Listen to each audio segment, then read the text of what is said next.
Hi friends, வாங்க இட்லிக்கு ஒரு சூப்பரான சாம்பார் ரெடி பண்ணலாம்.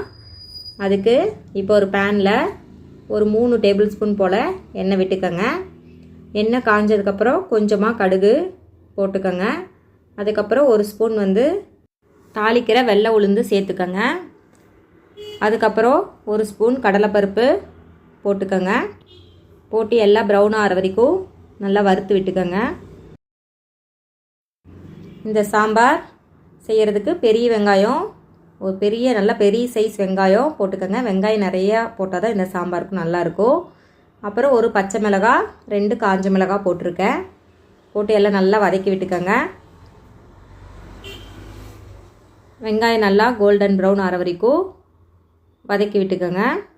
இந்த மாதிரி கொஞ்சம் ப்ரௌனிஷாக ஆனதுக்கப்புறம் நம்ம வெட்டி வச்சுருக்கிற தக்காளியை உள்ளே சேர்த்திக்கலாம். 3 மீடியம் சைஸ் தக்காளி நான் சேர்த்துருக்கேன். தக்காளி சாம்பாருக்கு நல்லா பழுத்ததாக இருக்கணும். 1/4 ஸ்பூன் மஞ்சத்தூள் ஆட் பண்ணியிருக்கேன். 1 ஸ்பூன் வீட்டில் அரைச்ச மிளகாத்தூள் ஆட் பண்ணியிருக்கேங்க.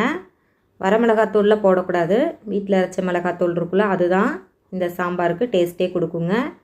போட்டு நல்லா எண்ணெயிலேயே வதக்கி விட்டுக்கோங்க. இந்த மஞ்சத்தூளையும் நம்ம மிளகாத்தூள் போட்டதையும் நல்லா வதக்கி விட்டுக்கோங்க. தக்காளி காய் வெட்டாக இருந்தால் இந்த சாம்பார் செஞ்சிங்கன்னா டேஸ்ட்டு நல்லாவே இருக்காதுங்க. நல்லா பழுத்ததாக இருந்தால் தான் டேஸ்ட்டு சூப்பராக இருக்கும். இப்போ தக்காளி வதங்கிறதுக்கு தேவையான அளவு கொஞ்சம் உப்பு போட்டுக்கலாம். போட்டு நல்லா தக்காளியை வதக்கி விடுங்க. பாருங்கள், இந்த மாதிரி வதங்கிடுச்சு, 3/4 பதம் வதங்கிடுச்சு. இப்போ இந்த ஸ்டேஜில் நம்ம 1 டம்ளர் தண்ணி மட்டும் சேர்த்திக்கலாம். இன்னும் மீதி இருக்கிற தக்காளியும் நல்லா மசிஞ்சு வேகிற அளவுக்கு 1 டம்ளர் தண்ணி மட்டும் சேர்த்திக்கலாம். இப்போ அதுக்கு ஒரு மசாலா பேஸ்ட் ரெடி பண்ணிடலாம். 2 பல் பூண்டு போட்டுக்கோங்க. ஒரு சின்ன துண்டு இஞ்சி, எல்லாமே இந்த மாதிரி கம்மியாக போடுங்க, அப்போ தான் நல்லாயிருக்கும், இல்லைன்னா ரொம்ப காட்டாக இருக்கும். 2 கிராம்பு, ஒரு சின்ன துண்டு பட்டை, அப்புறம் கசகசா ஒரு 1/2 ஸ்பூன் போட்டுக்கோங்க. போட்டுட்டு பொட்டுக்கடலை ஒரே ஒரு கை மட்டும் போடுங்க. நம்ம கையில் கொட்டிட்டு ஒரு கை போடுங்க. சாம்பாருக்கு எப்போவுமே தேங்காய் ஃப்ரெஷ்ஷாக உடச்சி சேர்த்துக்கோங்க. அரை மூடி தேங்காய் சேர்த்திருக்கேன் நான். இது எல்லாத்தையும் நல்லா பேஸ்ட்டாக அரைச்சி எடுத்துக்கலாம்.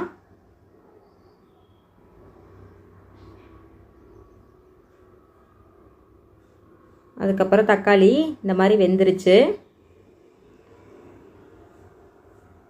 தண்ணி சுண்டி வர ஸ்டேஜில் நம்ம அரைச்சி வச்சுருக்கிற இந்த பேஸ்ட்டை உள்ளே மிக்ஸ் பண்ணிக்கலாம். நல்லா ஃபைனாக அரைச்சிக்கோங்க. சாம்பார் சூப்பராக இருக்கும். நம்ம உள்ளே மசாலா உள்ளே விட்டோம்ல, தேங்காய்க்கல் அரைச்சி விட்டோம்ல, அதை நல்லா ஒரு கலக்கி விட்டுக்கோங்க. கலக்கி விட்டுட்டு அதுக்கப்புறம் தேவையான அளவு தண்ணி உள்ளே ஆட் பண்ணிக்கலாம். சாம்பார் கொஞ்சம் தண்ணி மாதிரி கலக்கி வைங்க. அப்போ தான் கொதித்து வரும்போது நம்மளுக்கு பச்சை வாடெல்லாம் இல்லாமல் சாம்பார் நல்லா காஞ்சு டேஸ்ட்டாக இருக்கும். பாருங்கள், இந்த மாதிரி ஒயிட் நிற கட்டி கொதிக்கணும். ஃபைனலாக இந்த மாதிரி நம்மளுக்கு கிடைக்குங்க. இது இட்லி, தோசை, பணியாரம் எல்லாத்துக்குமே சூப்பராக இருக்கும். நீங்களும் ட்ரை பண்ணி பாருங்கள். இந்த வீடியோ பிடிச்சிருந்தால் மறக்காமல் இந்த சேனலுக்கு ஒரு சப்ஸ்கிரைப் பண்ணுங்கள். டடா, idli with sambar ready. Thank you for வாட்சிங்.